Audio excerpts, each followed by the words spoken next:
You are listening to the Bat Flip Podcast, a baseball podcast from Belly Up Sports and the Belly Up Podcast Network. Here are your hosts, Damian and Matt. Welcome back, everyone, to the Bat Flip Podcast. My name is Damian, here with my co-host, Matt, coming to you on April 12th of 2022. We got a ton of news of extensions, a quick trade before opening day, and then our overall thoughts on some of the opening day weekend and some of the performances that we want to talk about for players doing good and players struggling so far, and just what we've thought about the overall start of the 2022 season. But before we get to all of that, how are you doing, Matt? Doing great. Baseball's back, so how could it not be? But yeah, I mean, it's been a fun week. Baseball coming back, opening day. The weekend. As a Braves fan, the festivities of the ring ceremony and the championship celebration from last year has been really cool to watch. And also, I went to the beach this weekend, so I can't complain about that either. So it's been a pretty fun weekend, and I'm excited. Baseball's back. I've got the Braves game on in the background here. If I seem distracted at some point, I know you've had the Dodgers game on, so you might get distracted at some point. But that's what it's all about. So they're definitely having a good week so far. Yeah, I'm gonna hereby, since I've been watching this 3 2/3 ending of the Dodger game so far, I want to hereby change my Cy Young pick from Sandy Alcantara to Andrew Heaney, because yeah, baseball's back. It's been really fun to the opening weekend. I don't think it's disappointed in any way. Even if your team has been losing, the way that the game has been played this weekend, some of these debuts we'll talk about later on. It's been refreshing.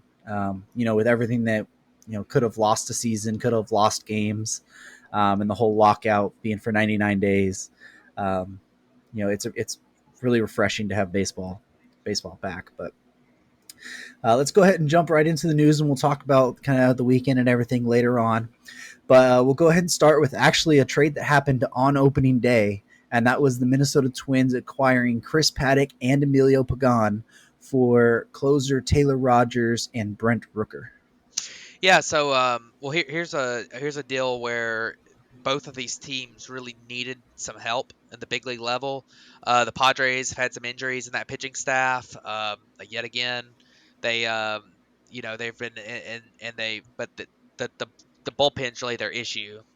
And you look at the Twins. I mean, they badly need starting pitching.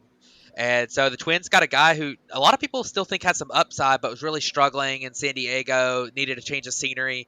Chris Paddack really hasn't been all that bad. Last year he had a 5 ERA, but his peripheral stats looked pretty good. 378 FIP, 387 xFIP. These numbers are really solid. Not top of the rotation numbers like a lot of people once thought Paddack might end up being that guy, but they're pretty good, and they're definitely he's definitely somebody who's going to get his chance starting in Minnesota and really have a long leash there too. Look at Emilio Pagan, a guy who he is a hard thrower, reliever. They really needed somebody who could pitch, if they're going to trade Rogers. And Emilio Pagan struggled last year in San Diego, but the plate discipline numbers against them were still pretty solid. He just really struggled getting the ball on the ground, give up a lot of home runs. This is a guy who, in 2019 with Tampa Bay, put up a 2.31 ERA and was one of the best relievers in baseball. So, he's not that far removed from that performance, and he really struggled mainly just in San Diego. So, the Twins got a couple nice pieces there. I definitely think the jury's out on both of them, but they're two pieces that are things that they need. The Padres really needed somebody who could close in the back end. And Taylor Rogers is going to be that guy. I mean, he's been a closer for a while. Last year, he was incredible in Minnesota. He had a 2.13 fielding independent pitching, a 3.35 ERA. Is not the best for a closer, but the defense in Minnesota last year was not very good, especially when Buxton was not playing. And but his peripheral stats and everything were great. You look at him; he's been really, really, really consistent. In fact, the last 4 years, he's been under a 3 FIP, which is really incredible. Makes him one of the better relievers in baseball. His expected ERA number last year was a 253, which that does take into account some defense there. So a little bit of bad luck for him. And this is a guy that the Padres desperately needed. And then Brent Rooker's a guy who he does have some upside. I remember him very well from when he was in college at Mississippi State. But he's really struggled with the strikeout bug in the minor leagues. He's a guy who's got a lot of power, and he's kind of one of those guys who maybe you hope it could be a late bloomer. And the Padres get a pretty high upside, close to the big league player that they can throw out in the throw out in the outfield and see if they can maybe work on his game a little bit, get him going in AAA. So definitely a trade that I think works great for both sides. Yeah, it really does work well for both sides. It seemed like it was probably time for Taylor Rogers to kind of move away from Minnesota after the past 2 to 3 years. They've had a lot of rumors about him potentially being traded.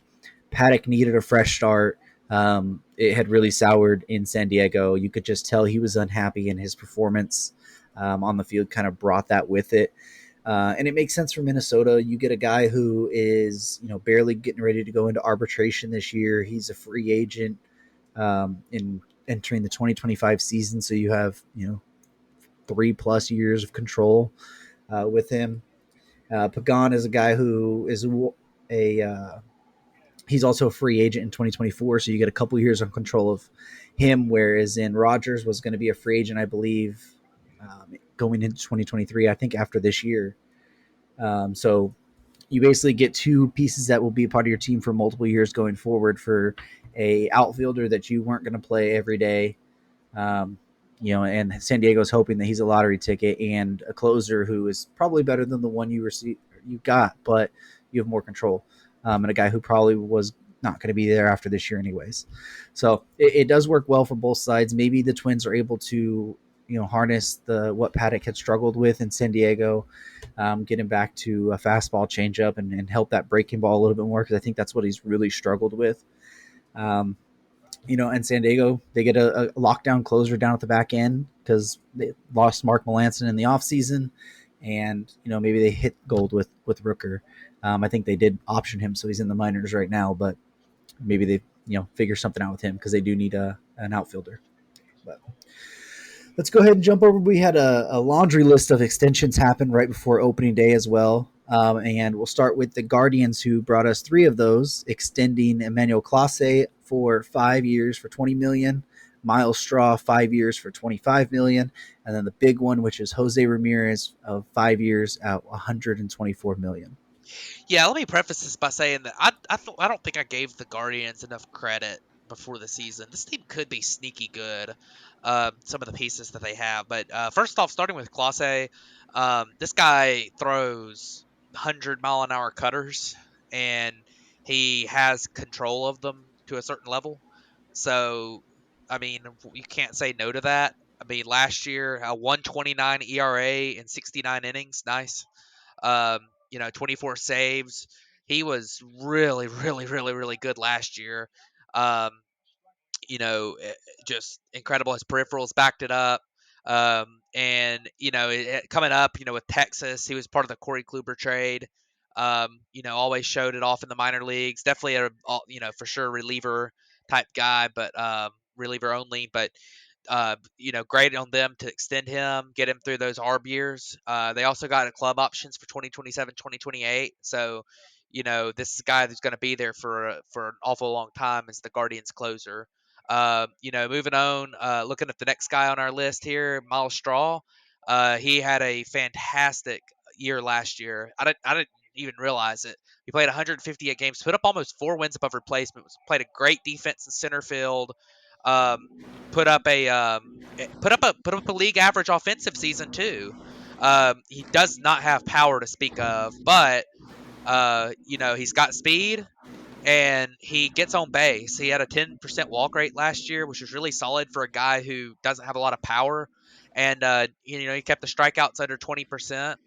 That's with Houston and Cleveland. So this is a guy who, Cleveland's really struggled in the outfield for a while, and this is a guy who could man center field out there. He reminds me a little bit of an Ender Inciarte type guy who was really solid for the Braves for 3 or 4 years. So this deal could end up being pretty good, just $5 million a year. for the next through 2026, and he also has club options.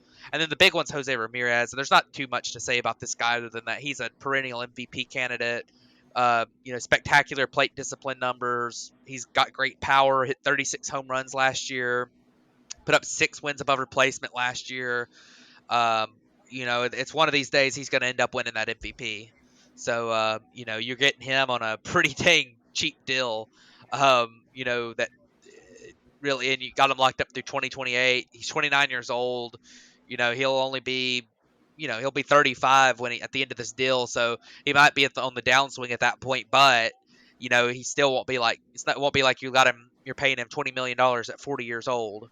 So I think this is a fantastic. All three of these deals are great for Cleveland, and then um, you kind of add these three pieces. This is your core, part of your core. You add Bieber to that. You add some of those young pitchers they have in the starting rotation. One of those short guys they got from the Mets, both of them have been pretty good. For them, Ahmed Rosario had a pretty good season last year. He hadn't been talked about too much, but you can maybe end up having one of those guys man, shortstop, and you got a pretty good core there. So, solid look for the Guardians, and we'll see what they look like going forward. But these three pieces are going to be a key to it. Yeah, they really will be. You mentioned Jose Ramirez is probably, for a long time, was one of the most underrated players in baseball. I think the past couple years, he's finally started getting his due of people realizing how good he really is. And you mentioned if one of these years happens that he wins the MVP, it won't be the most shocking thing in the world. Like, he's had some really great seasons. You look at 2016, 2017, where he hit 318 to 374 on base, 583 slugging, a 146 WRC plus. Then 2018, he had a 147 WRC plus as well. The batting average went down, but the on base went up. And had 39 homers that year. A guy who can, still stole 27 bases last year as well. Plays, pretty good defense over there at third. Maybe later on gets shifted over to maybe second base or something. But, he's a top level player, and it's good that he finally got the money that he deserved in that, because he wanted to stay in Cleveland. There had been the rumors a lot that he was going to get traded the past couple years. And he had always said that he wanted to stay there. Seems like he took less money to stay there. He could have got way more money on the open market. So good for him and good for the team. Clase is a guy who, if you have him for 5 at 20, that's probably a steal. Even though he's going through his ARB years, like when he gets to ARB, he'd probably be making more than that, within 2 years. Anyways. Tag on those club options too. I mean, that's right. Yeah. So, and then Straw, like you mentioned, he's going to be a serviceable outfielder, and at $5 million a year, like, that's nothing. If he ends up being a bench bat for you, a defensive replacement, speed guy that can start every once in a while, come in, get on base, hit solidly, like, that's a very good deal. But like you mentioned, once he went to Cleveland last year, a 285 batting average of 362 on base, like, sure, he doesn't slug, he doesn't hit homers, but those first two numbers with the speed he has, the way he can impact a game on the bases and play really good defense, like, you would take that any day of the week. So, and when he got there, he was a 108 WRC plus, so he's above league average. So very good deals from Cleveland all around. Kind of helps make up for that they haven't signed anybody in free agency this past year, but we'll talk a little bit more about Cleveland here and some of the other pieces that they've had show off this weekend. But let's jump over. We'll be quick on this one, but the Houston Astros extend closer Ryan Pressley 2 years for $30 million. Yeah, Ryan Pressley is one of the best relievers in baseball, and he never gets talked about as being one of those. I mean, the guy is incredible. Last year, he put up 2.4 wins above replacement as a reliever, 2.06 FIP, 2.25 ERA in 64 innings. Just incredible. Doesn't walk guys, strikes out a lot of guys. I mean, last 4 years, he's been one of the best relievers in the game. So there's not too much else you can say about Ryan Pressley. I mean, I know 2 years, 30, that, $15 million is a little bit pricey of a reliever, but I mean, for him, he'd probably get more than that on the open market, and you're locking him up. buying out a couple free agent years. So Ryan Pressley, man, he's really, really, really solid. So, um, but he's the key to the Houston bullpen. Yeah, he is. He's a guy who will lock down the back end of that bullpen for you. It's not really out much outside of market value. You look, Kenley, just got 16 million for a back end closer. I think Kimbrel's making 16 million as well.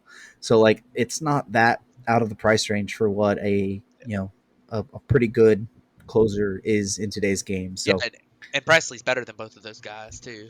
I mean, in my opinion, all right. Well, I think let's move right on. now he is. He is now. Maybe, 3 or 4 years ago, no, but he is now. maybe we'll see.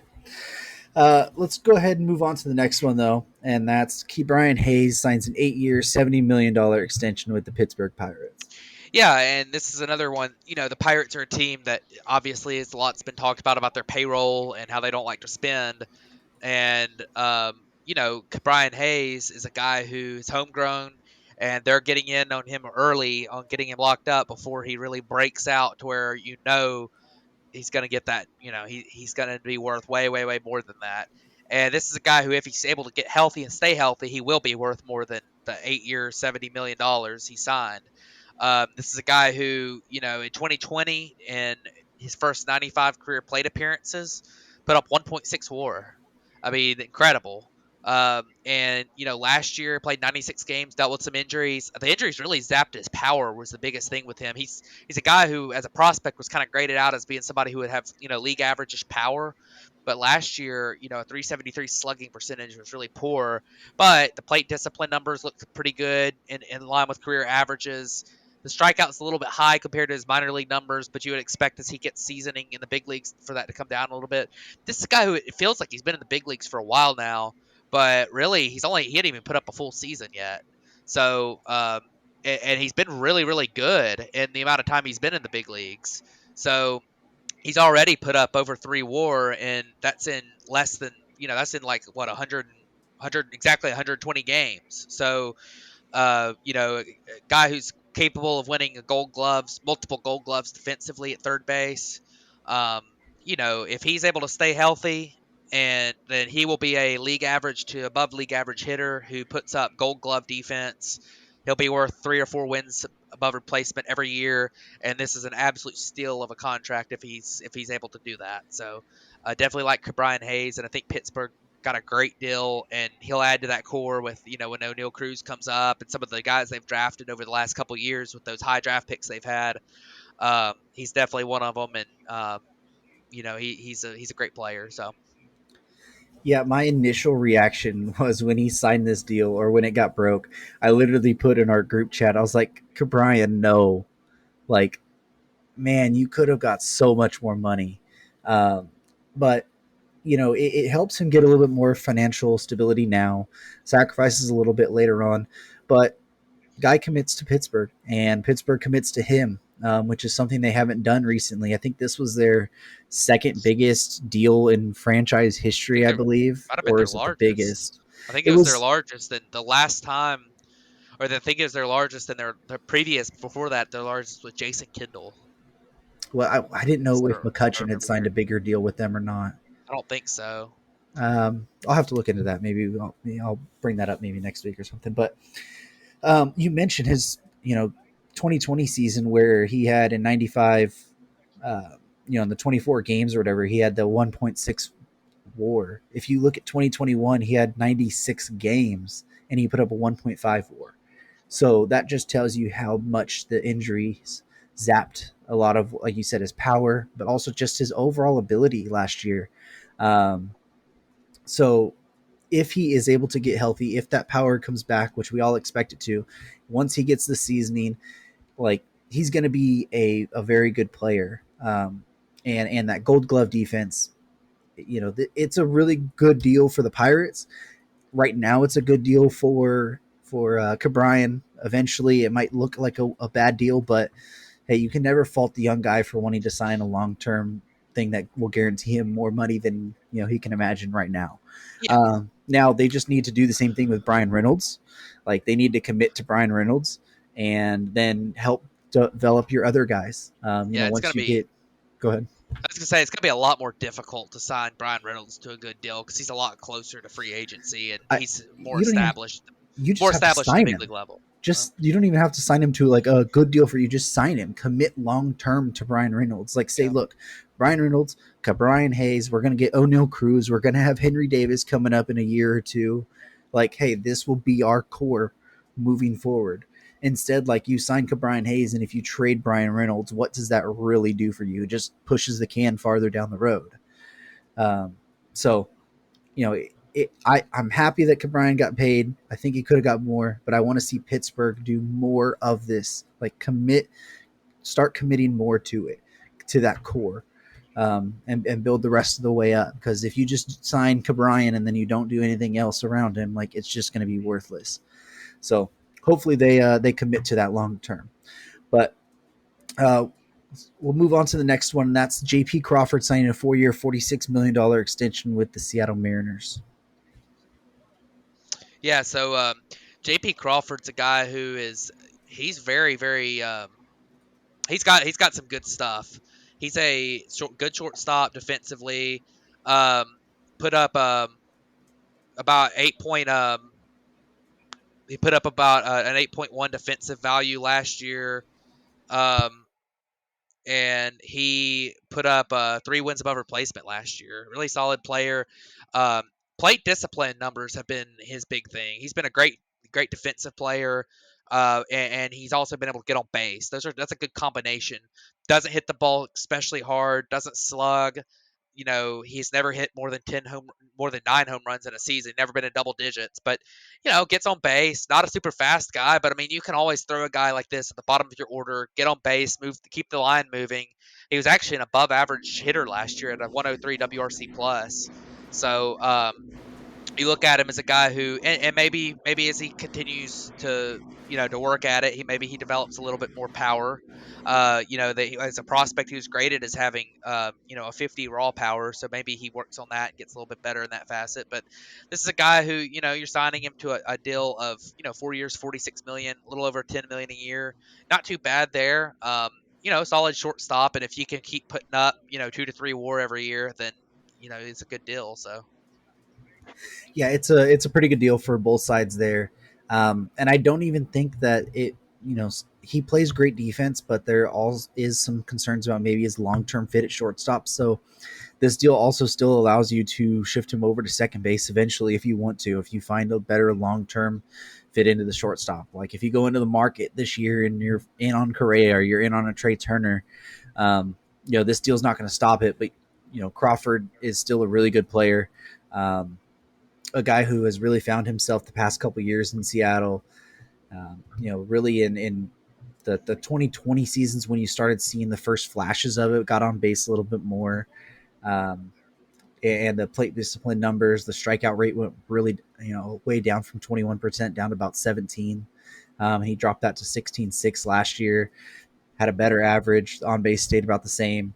And with the defense, he plays, it's going to be a really good deal overall. So good for JP Crawford, and good for Seattle, committing to a guy that you can, or has been a piece that you've built with for the past couple of years. But let's go on to the next one we had, and that's Garrett Whitlock signing a 4-year, 18.75 million extension with Boston. Yeah, this one was interesting. Garrett Whitlock is this is going to be an arb avoidance contract. I don't think it bought out a free agent year actually. But he's a good pitcher. In the minor leagues he was pretty solid. Got traded actually from New York to Boston, which is interesting. In 2021 with Boston, put up a great season. 9 or almost 10 strikeouts per 9, just 2 walks per 9. Gets the ball on the ground a lot. That led to a 196 ERA over 73 innings as a reliever. I think a lot of Boston people think he might be able to be a starter if they need him to. So that's another interesting thing. Some of the projection systems haven't projected for over 100 innings. So definitely a guy who could go multiple innings if you need him to. So a lot of value in that. This is not a real risky deal. I mean, and you're really just buying out arb years, but pretty solid guy here to get for Boston. So to lock up for the next 4 years, he'll be a solid piece in that bullpen. It's like a swing man. So Yeah, and just to your point, he was almost a starter this year. Like he was in the battle for that fifth yeah, rotation spot, and they ended up or fourth and fifth, and they ended up going with Tanner Houck and Rich Hill to begin with. But just today, he pitched 4 innings, I believe, against Detroit. Didn't allow a run, 2 strikeouts. So he's a guy who I wouldn't be surprised to be in the rotation. By the back half of the year, even. And going forward, he's definitely a guy who can be either. He can be one of those late inning high leverage guys, or he could be a middle to back end of the rotation guy for you. So, like you said, it did do ARB years. There is a couple club options for 2027 and 2028. So I think that might they get might have. into a year or I think it two. might have bought 1 year free agency out with Yeah, that. I think it's either 1 or 2 years You're with right. that. But yeah, because he's arbitration eligible in 24, so 3 years. So yeah, they bought an extra year with the 2028 option. So really solid deal. It's not too big money, and if he ends up being in a rotation to the middle and the back half and keep the production he has had, then it's going to look like a steal. But let's go to an extension that wasn't signed, and that was Aaron Judge rejecting a 7-year, $213.5 million extension from the Yankees, and has said that there will not be extension talks during the year, and that he will be a free agent at the end of the season. Yeah, this is a big deal. Aaron Judge last year, I think it was the most impressive season of his career in the way that he cut his strikeout rate a lot. I mean, down from, he'd been around 30% his entire career. He cut it down to 25% while keeping a low walk rate and keeping the power going. And the biggest deal, staying healthy. This is a guy who in 2017 played in 155 games. That was his big breakout year where he hit 52 home runs, put up 8 WAR. And since then, his maximum amount of games he's played was 112 until last year. And last year, put up 5 wins above replacement. Plays a really good defense in right field, um, and it just hits the. I mean, obviously, his size just absolutely knocks the cover off the baseball. And he's a guy who is going to be a stalwart for any team for a long time if he can stay healthy, which has been his issue. That's, I think, where the question marks about what can you sign him to come in. He wants to prove this season that he can stay healthy again, put up another season like last year, or maybe even better than last year. Um, and if he does that, then you're looking at a guy who has put back-to-back healthy seasons together. You're looking at a guy who wants something in the range of what Mookie Betts got as a top right fielder a couple years ago. Then you kind of look at the Yankees standpoint. They don't want to give him that because this is a guy who's been injured for like 3 years in a row. Last year he didn't play. He did miss 14 games last year too. Still, even though he did put up close to a full season. Um, you know, he's a guy who you do worry about his health. And this year, if he's able to stay healthy, then he's going to get a huge deal in the offseason. I think that's what he's waiting to see. He's still going to get a big contract regardless whether he's healthy or not this year. But I think that's probably where the hangup was. And, uh, Aaron Judge will be probably the top piece on the market, depending on what Correa does. Maybe depending on Trey Turner, how he does this year. But I mean, Judge will be right up there along with them. So, big time bat going to hit the market this offseason, and that's a big deal and exciting for a lot of teams, I'm sure. Yeah, it's exciting for a lot of teams. I think that this was more of a like, hey, the Yankees, will you take a hometown discount to say, you've said you wanted to be a Yankee the entire career and you don't want to play anywhere else. Will you take a discount to do that? And, I just don't think he was willing to. Like, he should be right around the range of what Anthony Rendon got, which was 7 for 245. Going into his age 30 season, and that's what Judge is going to be going to the market at, is his age 30 season. 31. What does he turn? He's 30 right now. He's 29. He turns 30 next month. Yeah. So technically, but it's still going to be right around that. Like I think a 7-year 245 when they were offering 7 at 213, like it's a little bit short, and I can understand why. They wanted to play it. Well, here's the 8th year. Well, 8th year was just including this season. So it was basically 7 more years on the end of it. And, I think that he just wanted it, what was a fair market value for him to stay there. Um, so it's going to be interesting to see how this plays out going into into the offseason, into free agency this next year. We'll talk a lot about it at that point, but it would go a long way if he's able to stay healthy and have, even a season like he had last year. Because if he does that, I believe he will easily hit the Rendon number and even over that. So it'll be interesting to watch. But that's basically, we'll wrap up the extension parts. The next thing we're going to go to is another youngster getting his call up to the big leagues, and that's Nick Lodolo from the Cincinnati Reds is getting called up and actually will have his major league debut tomorrow. Yeah, Nick Lodolo's an interesting prospect. He's kind of a sinker slider type of guy. The slider is really, really good, but he also commands the baseball really well, which is nice. Last year, 2021, put up 10 starts in Double A, 44 innings, 13.9 strikeouts per nine, 1.84 walks per nine. Uh, just a guy who doesn't walk guys, able to get those strikeouts in the minor leagues. We'll see if that continues at the big league level. Doesn't throw especially hard, but I think he'll be a solid piece. He's pretty well rounded, got a pretty high floor. I think he'll be a solid piece in the Cincinnati rotation going forward. They've had some, they pair along with Hunter Green, who obviously is a rookie this year, and then also Tyler Mahle and Luis Castillo still there. Pretty solid rotation there out of those four. If Green and Lodolo are able to, be really good at the big league level. In fact, it's interesting. Lodolo is kind of the opposite of Hunter Green. Hunter Green's this guy with wild stuff, loses his command a little bit at times. He throws 101 miles an hour, and then Lodolo's this guy who is really pinpoint, probably got a high floor, gets the ball on the ground a lot, does get the strikeouts in the minor leagues, but of course, you're looking at a really small sample size with him in the minor leagues. So projection system seemed to like him. I think it's a pretty good call up for the Reds. Get him a cup of coffee and see what he looks like at the big league level. Yeah, it's about time as well. Like, if you're calling Hunter Green up and you're kind of going to this phase where you're wanting to see what you have for the future, bringing Lodolo at age 24 up, you're going to have to call him up this year basically anyways, because he's Rule 5 eligible this offseason. So you're going to see what he has and moving forward. So really good by the Reds to call up Lodolo, and we'll see what he has tomorrow in his first start. But we'll jump over to another starting pitcher, and this one's with Lucas Giolito, who had to leave his start, I think, after 4 innings with an abdominal strain, and is now announced that he'll miss at least his next 2 starts.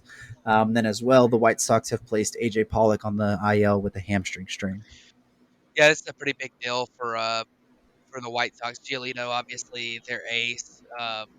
You never want to see him get injured, even if it's a pretty minor deal. He looked pretty good in his first start. Not great. Did walk a couple guys in his 4 innings, but wasn't bad. Didn't give up a run. Only pitched 4 innings, like I said. But when you're, the thing that really hurts with this is that. We'll talk about in a little bit how the pitching is working right now in the big leagues. All these guys are still kind of ramping up because of the short spring training, and it really stinks for Giolito to have ramped up a little bit, gotten his pitch counts going, gotten going a little bit, and now he has kind of reset. And I'm assuming that'll probably set him back to where he'll have to regain his arm again, get stretched back out, and so this might be a little bit lengthier than a typical abdominal strain that would maybe happen mid-season in a normal year. But that hurts. AJ Pollock obviously got traded there just a couple weeks ago. He had been starting for them in the outfield. I've been off to a pretty good start. He only played 2 games, but I mean, he hit a home run, or he didn't hit a home run, but he's hit 571 in his first 2 games. So it's four out of 4 hits and in 7 plate appearances. So um, he had been looking pretty good at the start of the season, and losing him to a hamstring strain, you worry about his health. He hasn't ever stayed healthy. So ever since 2015 with the Diamondbacks, this last season he played more than 117 games. So we'll see what happens with AJ Pollock going forward, but I'm not sure what the timeline on his injury is. So Yeah, it didn't seem like it was going to be too long from his posts, at least. saying Um, I say now, I'm saying 10 to 11 days is possible. So on the injured list, so it's not yeah, bad. the hamstring's something that he's dealt with the past couple years. With him being in LA, it's been something they've managed. Sometimes he's even played through a slight strain, anyways. So we'll see how he moves forward with that. But the hamstring is something that has been reoccurring the past couple years. Does really suck for Giolito, especially, and the White Sox after losing Lance Lynn. He went down for knee surgery as well, which we mentioned a couple episodes ago. So also losing Giolito at the top of that rotation, that hurts. It's your 1 and 2 guys. You lost Rendon or Carlos Rodon in the offseason. So there has been some slight rumors that they were in the market for a Frankie Montas trade and that might be happening, but nothing as concrete has come out. So that's something we'll keep an eye on. But um, hopefully Giolito can get back pretty soon because he's pretty fun to watch. But another starter that hit the IL was Taiwan Walker. Went to the IL with shoulder bursitis. Yeah, I mean, you don't like seeing injury this early in the season. Obviously, Taiwan Walker, he only pitched 2 innings in his first outing. They pulled him out because of the injury. Um, and it sounds like he's not going to miss a super long amount of time, but those shoulder injuries can be a little tricky for pitchers.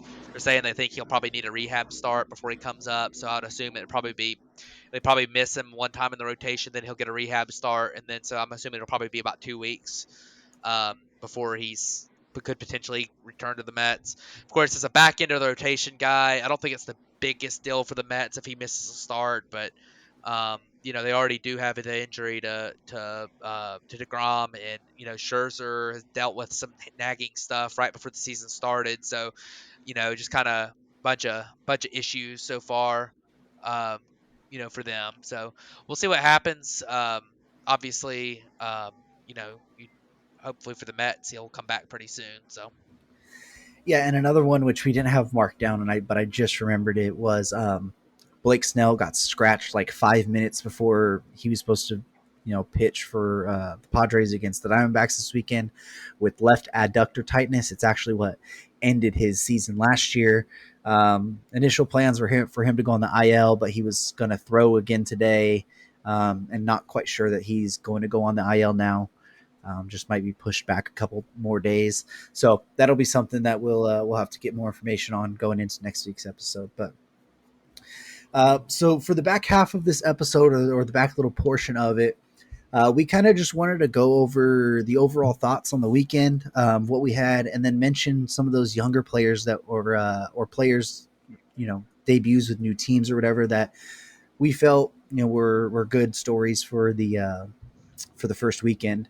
And I know our first one we wanted to start with was the debut of Seiya Suzuki with the Chicago Cubs.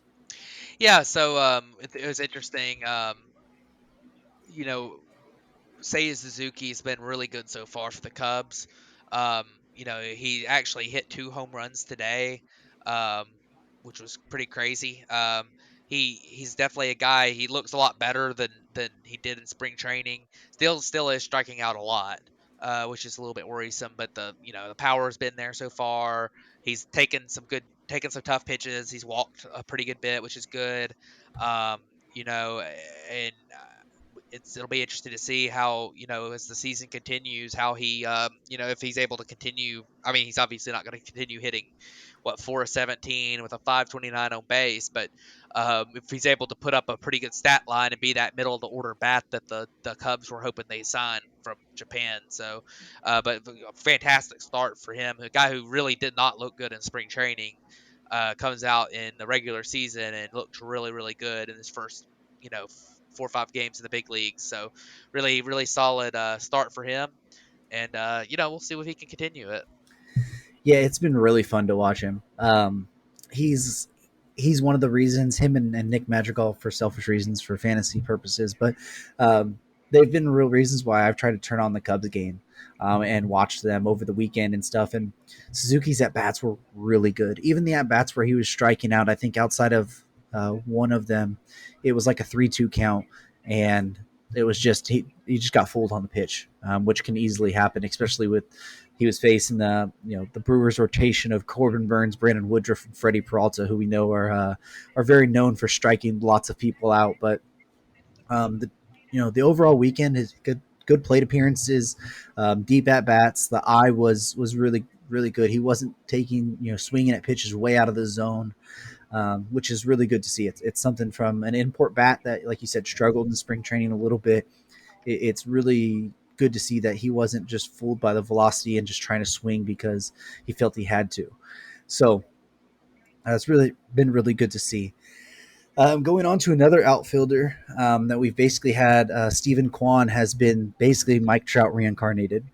Yeah, Stephen Kwan is a guy that a lot of people had kind of been picking him as a potential rookie of the year candidate, as dark horse, even with all the talent coming up in the American League.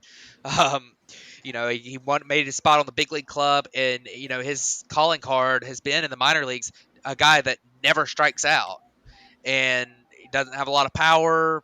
His career high in home runs is 7 in the minor leagues. Or last year he hit 12 but across 2 levels. So maybe not quite Nick Madrigal level low power, but sprays the ball around and can play some defense in the outfield. And has some speed. And a solid all around looking player, and he has started off extremely hot at the plate. He still has not struck out in his first 24 plate appearances. Um, one of the special things about him is that he walks a lot for a guy who doesn't strike out. A lot of these guys who never strike out, they're not striking out because they're swinging early in the count and making weak contact a lot. And Quan seems like a guy who it's just got a really good eye, good hand-eye coordination, doesn't strike out a lot. So, he's already put up .7 WAR, put up a 700 batting average, almost 667, with 750 on base, 933 slugging, a 338 WRC plus of the season so far. Obviously, those numbers aren't going to continue like that, but definitely a guy who looks like he's going to be a really solid piece for Cleveland. And how about their outfield in Cleveland? I mean, you talk about Miles Straw and Stephen Kwan. They actually finally have some guys out there who aren't, really, really a problem. So that's pretty, that's pretty cool. So, it's interesting how that worked. But definitely, definitely Cleveland is or Stephen Kwan's a guy to look out for going forward. Has had the best debut of any rookie so far, and that's pretty wild. So Yeah, you mentioned their outfield. They're also having Ahmed Rosario play some left field now, so yeah, that's been pretty interesting to watch. But I'll take your Stephen Kwan not striking out so far this season, and I'll even raise it a little bit more because I don't know. I doubt you probably know this because I just heard about it today, and I had to fact check it myself. Through 4 games, Stephen Kwan has not swung and missed. wow. I don't know. Every Did he, time, did every he time swing he and miss today? swung, no, he did not swing and miss today. Even the one that he did swing and they thought he missed was actually it was a foul tip. It Oh, grazed okay. it. Um, and then there was a called strike, I think, on the second pitch of it. But yeah, through 4 games, he hasn't swung and missed so far, which is insane to me at least. Yeah. So yeah, not striking out, but not even swinging and missing through 4 games. So little Stephen Kwan fact that I thought was pretty interesting.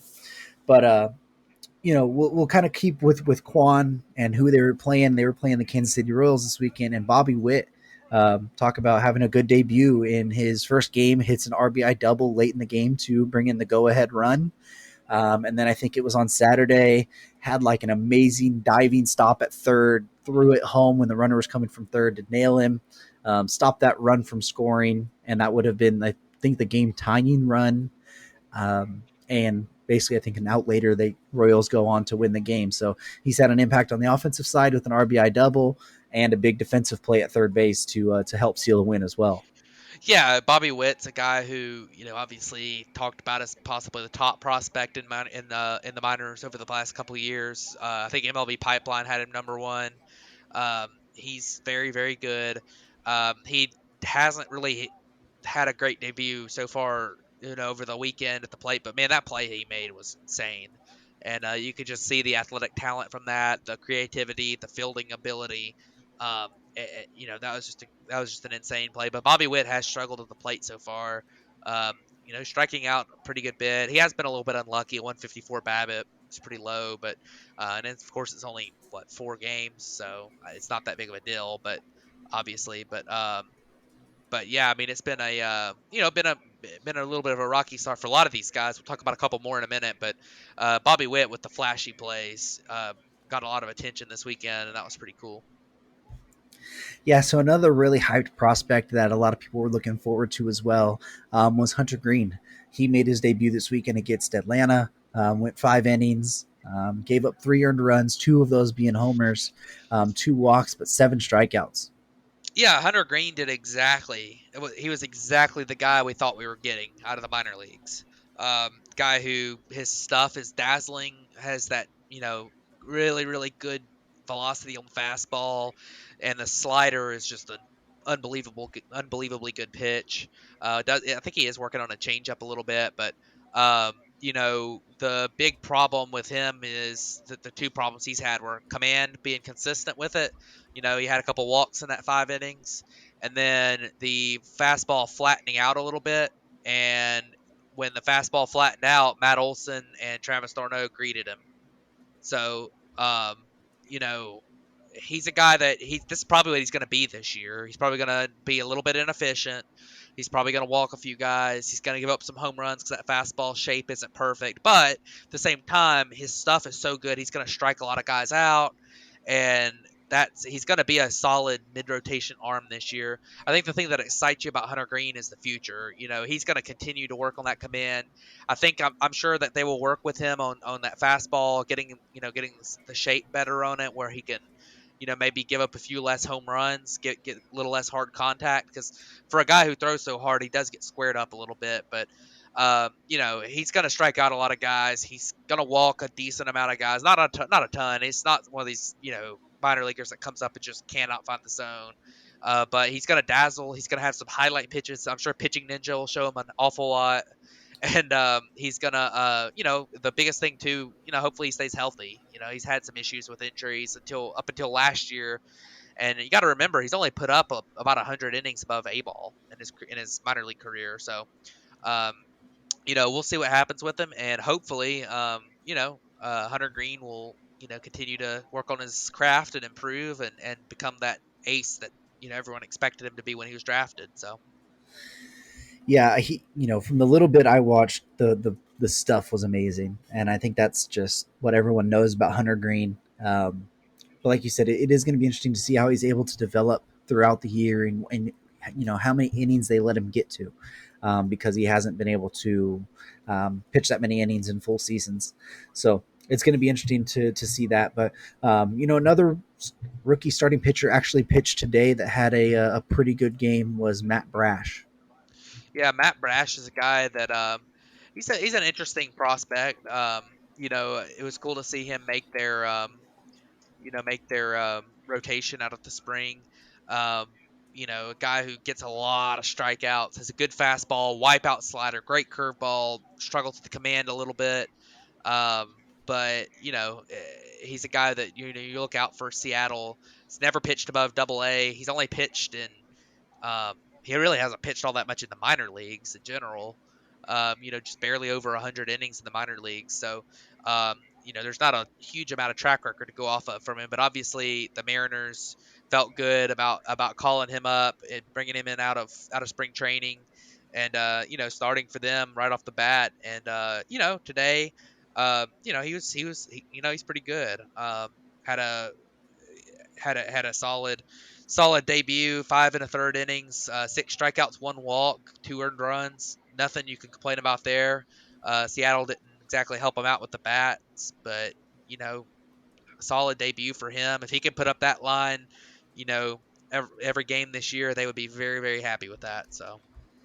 Yeah, and he actually I think it was right in that the 6 innings where he gave up that solo home run to Luis Robert at the time to put them ahead. So he ended up getting the loss from that one. But throughout the game, he looked really good. Some of those knuckle curves, the movement on him was disgusting. His changeup looked nasty, just dropping like 6-8 inches, vertically or downward from his fastball. Like it was the stuff was pretty damn good. It was better than I had thought. Watching him from spring training, like today, the stuff really popped off the screen. So it'll be interesting to see what he's able to do going forward, if he's able to keep the command, and how major leaguers react to the stuff. Because now that they've seen it in a big league ballpark, teams have seen him, before they'll have a scouting report. So will be fun to watch. But a couple of the high level rookies that have struggled so far: Spencer Torkelson and Julio Rodriguez. Yeah, both these guys seem like they're still adjusting to big league pitching. Julio Rodriguez and Torkelson both have struck out a ton, and to start the season. Both of these guys Torkelson's a guy who a lot of people were thinking was ready for the big leagues when he was drafted, but losing that year from COVID really didn't help in 2020. So, he put up fantastic numbers in the minor leagues, and we'll see what he ends up doing at the big league level. Did a little bit better today. Had his first hit, was a double, scored a run. He'll get going. Julio Rodriguez, same kind of deal. A lot of people expecting him to come out. He looked great in spring training, come out just on fire. And it's rare. It's rare that these guys, what Juan Soto did as a rookie, what Ronald Acuna Jr. did as a rookie, what Cody Bellinger did as a rookie, what Aaron Judge did as a rookie. It's really rare, and you see, there's a reason that those were considered special, and it happened so often, so quickly, that you don't really think that you're kind of expecting it to happen every time. And with one of these prospects, but it takes an adjustment period for a lot of guys, and it looks like Julio Rodriguez and Torkelson both, and Bobby Witt, all three of those guys are going to need that adjustment period to a certain level. Um, the strikeouts have been piling up for all three of them, and they just need to adjust to that big league pitching. They know how to get guys out at the big league level. So, Yeah, they're going to need time. It's easy to see that a lot of these prospects will come in and struggle. Usually, when guys succeed right away, you're saying that they just are on the lucky side of it, and that you get on a hot streak and you can see the ball pretty well, and then maybe you just came out of spring training with that. But it's not abnormal to see these young guys struggle. Now it'll be interesting to see how long they struggle for and what adjustments they're able to make, and how that affects them, psychologically. That's the thing. A lot of these players are players who down in the minors haven't struggled before, and even in college haven't struggled, high school haven't struggled. So getting to the major leagues and struggling up there can be very humbling. And that's, I think, the hard part for a lot of these rookies. You hear them talk about is getting over that mental hurdle of like, hey, I'm trying to figure it out here. There's going to be times where I'm not very good, and how can I adjust to make myself better for that scenario? If there's three guys that you would say looking through this and say who can figure it out, it's going to be Bobby Witt, Spencer Torkelson, and Julio Rodriguez. Like, the talent's there. They just got to get used to major league pitching. It's definitely a step. Like, you're facing top-notch guys now. So, no doubt in my mind that they'll figure it out. But, just to wrap up the show, last little bit here, what were your overall thoughts on the weekend of baseball? From opening day through the weekend, what we've seen so far. What are your thoughts? well, I mean, my biggest takeaway I've had is the starting pitching has been an issue for just about everybody. Um, you know, we had the shortened spring training, which really hasn't helped these guys get ramped up. A lot of guys getting pulled early, at under 80 pitches, haven't been able to go deep into games yet. Through spring training, they're still ramping up. A lot of guys on strict pitch counts. That kind of sucks. And then you got some guys who haven't reined it in yet. I mean, Brandon Woodruff, Corbin Burns, both of those guys looked really, really, really rough in you know in in their first couple games in Chicago, with the Brewers. And then you look at a guy like Ian Anderson looked really poor. Julio Urias did not have a good game in his first start. And I mean, the list goes on. There's a bunch of guys, and a lot of it's been walks and control issues. Sandy Alcantara walked 5 guys in his first start. He's a guy who is known for not walking many guys. I mean, it's something that's probably not going to continue very long. But we'll see what happens. I'm definitely hoping to see these guys kind of settle down. as we get into the season. And but that's been a big takeaway. We've also had some other things too. We had a few cool debuts this weekend for new teams. Yeah, so one of them was with the San Diego Padres and Sean Manaea, which I'll talk about that one in a second, but I want to talk about the opening day they had as well. Yu Darvish had a no-hitter through 6 innings, gets pulled in the 7th with the lead, and the Padres lose it like the first batter after he's pulled, end up losing the game on a walk-off home run by Seth Beer on National Beer Day, so that was pretty cool. With his family in the stands, which made it even cooler. And then the next day, the Padres come back, and Sean Manaea makes his debut with the Padres, and they go through 7 no-hit innings. And then as soon as he gets pulled, they give it up right again. They do end up winning that game as well, but it was pretty interesting and kind of cool to see the back-to-back 6th and 7 innings with no hitters going. As we just talked about how starters are getting pulled earlier, and these guys were able to take these, be efficient and take these no hitters later on. Although it is the Diamondbacks, so I mean, there's it's not like you're going through the Dodgers or the Braves lineups, but it was still pretty impressive as a debut, especially for Sean Manaea. Yeah, and a couple guys have had pretty good starts at the bats with their new teams as well. You look at Matt Olson, has been the second most valuable player in baseball so far. Has absolutely hit the cover off the ball. Hit his first home run yesterday, or Sunday with the Braves, and his plate discipline's been really, really, really good. In fact, 600 on base to start the season, really solid. Um, Chris Bryant's had a pretty good debut. He's hitting with the Rockies. He's hitting over 350 so far on the season. There's been a lot of these guys that giving good first impressions with their new teams.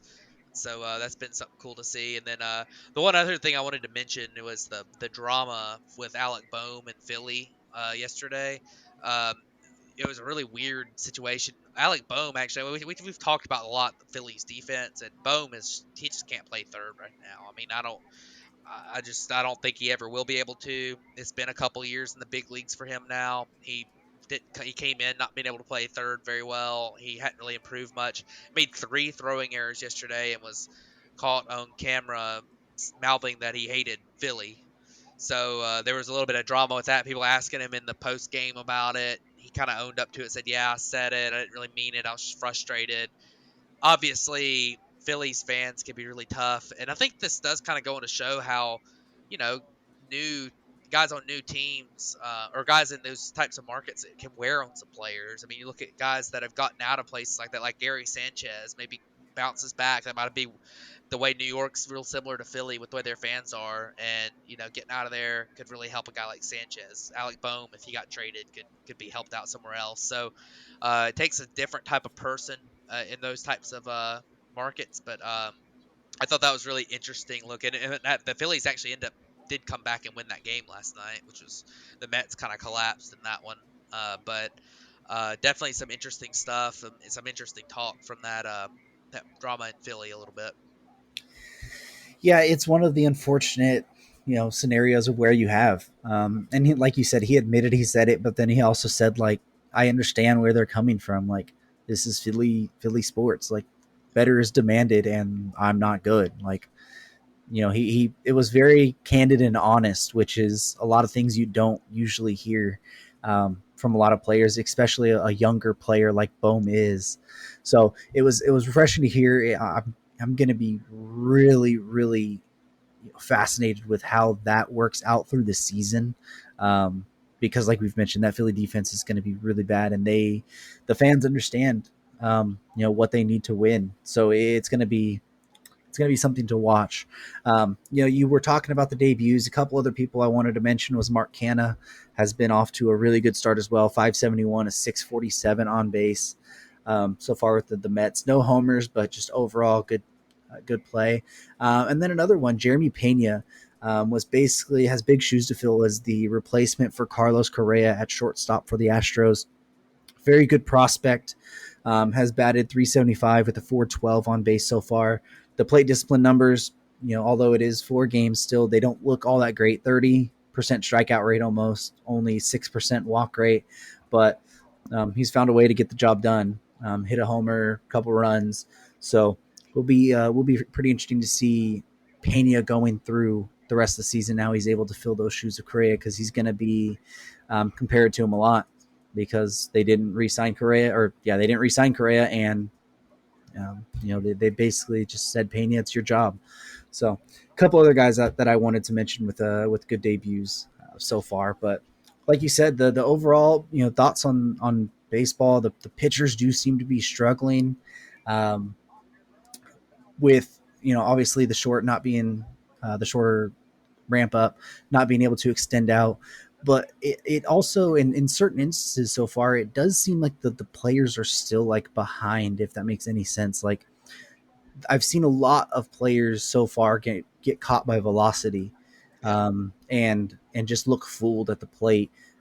We've had a couple big breakout games, but we've not had any of the big outbursts throughout the league, and we really see that the scoring totals are down a lot more than what's been expected the past couple full seasons. 2020, it kind of is reminding me of the start of 2020, of this 2020 season, at least, where pitchers are struggling, but hitters are also behind. So which one's going to catch up first? I think the way the pitchers have been able to is because they're just throwing so many darts at the wall back to back to back to back, that they're not relying on everything. So when these pitchers start getting past the 60, 70 pitch mark, when pitchers usually start struggling and they're not going to the bullpen as much, how's that going to affect it moving forward? But it's been really fun just to have the game back. There's been some great performances. There's been already a benches clearing thing with Milwaukee and the Cubs, and also in Washington with the Mets. Couple Mets got hit in the face. Pete Alonso got hit in the face, and then Francisco Lindor was squaring to bunt and got hit in the that new chin pad, or the C pad, whatever they're calling it now. It got hit there, and then Buck Showalter just like basically started going out to the mound at Steve Cishek. So it's been a pretty wild opening weekend. I'm excited. It gives us a lot to talk about. And I can't wait moving forward. I feel like this is going to be a really good season, and stories are going to be very fruitful and plenty. Absolutely. I'm excited to see what everything looks like here soon. One other note: Albert Pujols hit his first home run back in St. Louis today, so that was pretty cool. Pretty cool moment for him. But we'll see what happens. Definitely exciting time of year, and these pitchers, and it'll get ramped up here in the next week or two, be able to go full games, or full workloads. Hitters will start getting their timing down a little bit better. It has been a slow start for a lot of guys, but we'll see what they'll get going soon, and we'll see what happens there. But yeah, I'm super excited to see what happens. Next week we'll be able to do our players of the week too. That's what we usually close with, but this week, obviously with 3 or 4 games being played, we'll just wait till next week for that. Yeah, Albert Pujols needs 20 more homers this season after tonight's, so he can hit the 700 mark. But I'll leave it on that. But thank you guys for tuning in to this episode of the Batflip Podcast, and we'll catch you guys next week.